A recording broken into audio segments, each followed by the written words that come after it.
अरे कसे उभारला रे वातावरण आता तुम्हाला दिसते सर. वातावरण चांगलं आहे आणि मतदानाचा टक्का वाढवण्यासाठी आपण काय आवाहन करणार आहात? कारण पहिल्या 2 टप्प्यामध्ये मतदान जास्त झालं.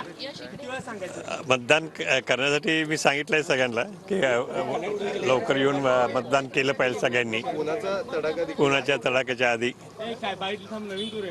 की जास्तीत जास्त करतील 12 मागे जावं. हळूहळू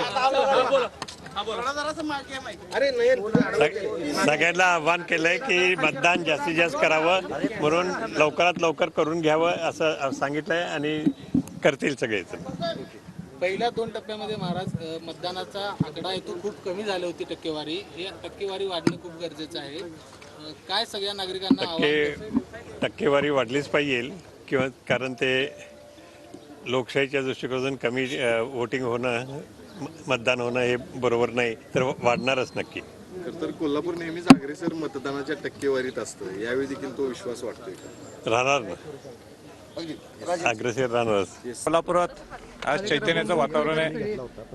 छत्रपती शाहू महाराजांच्या माध्यमातून एक उत्साह निर्माण झालेला आहे आणि तो उत्साह आमच्या घरात सुद्धा दिसला आपल्याला की सगळेजण आम्ही आज एकत्र आलो आणि त्या उत्साहात आम्ही सर्वांनी मतदान केलेले कोल्हापूरच्या विकासासाठी आणि कोल्हापूरच्या प्रगतीसाठी आणि खऱ्या अर्थाने कोल्हापूरकरांनी नेहमी बजावलेला आहे. राजे, पहिली प्रतिक्रिया, इतकी मोठी रांग सकाळपासूनच पाहायला मिळते. छत्रपती शाहू महाराजांच्यासाठी कोल्हापूर जिल्ह्यात एक चैतन्याचं वातावरण निर्माण झालेलं आहे. एक उत्साह लोकांच्यात आपल्याला दिसून येतो. तो उत्साह आमच्यात सुद्धा आहे आणि एक प्रकारे छत्रपती शाहू महाराजांच्या नावाने एक लाटच कोल्हापुरात आलेली आहे. असं सगळ्या जनतेचं म्हणजे जनतेच्या माध्यमातून आपल्याला ते दिसून येते.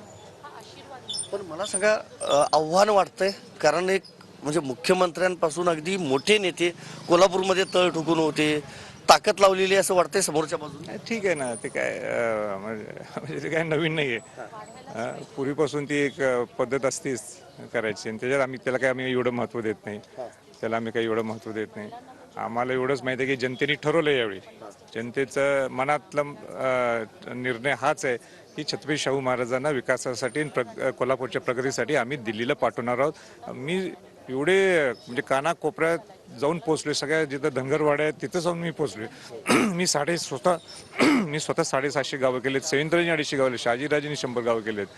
म्हणून कुठंच काय अडचण दिसत नाही आम्हाला. सगळे सदस्य तुम्ही प्रचारात होता म्हणजे 9 अगदी नातवंडांपासून सगळे प्रचारामध्ये होते.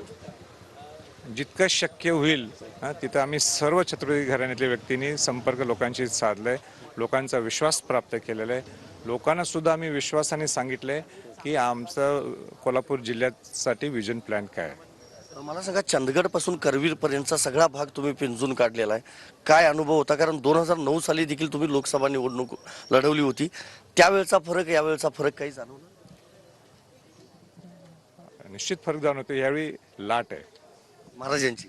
हो, छत्रपती शाहू महाराजांची. 4 तारखेला गुलाल ते फॉर्मॅलिटीचा भाग आहे, लागल्यासारखाच आहे. हे झालं कोल्हापूरचं. देशाचं काय वाटतं? कारण राज्यसभेचं प्रतिनिधित्व तुम्ही केलेलं आहे 6 वर्ष दिल्लीमध्ये. सध्या 1 महिनाभर नुसतं कोल्हापूर होतं, बाकी काही डोळ्यासमोर नाही. एकच विजन होतं, एकच लाईन होती, ते म्हणजे छत्रपती शाहू महाराज. धन्यवाद राजे आमच्याशी बोलल्याबद्दल.